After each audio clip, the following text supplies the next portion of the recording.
अस्सलामुअलैकुम दोस्तों, की हाल है। साढ़े को टेलीविजन आया है 32 इंच का। कस्टमर कहता चलता नहीं, देखने हैं की खराब है। बिजली लगाई है, असी चेक किया, लाइट चल रही है, लाओ देखने हैं की मसला है।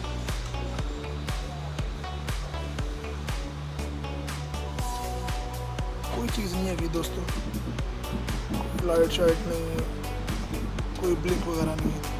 चलो हम खोलने हैं, देखने हैं, चेक करने हैं, चेक करके देखने की खराब है, फिर हम बनाने हैं। तो जो दोस्तों रिपेयर करता है, बोर्ड का मसला सी, बोर्ड से रिपेयर करता है, बिल्कुल ठीक होगा। टेलीविजन है 32 इंच 32 LED। ओके जी दोस्तों, अपना ख्याल रखो, अल्लाह हाफिज़।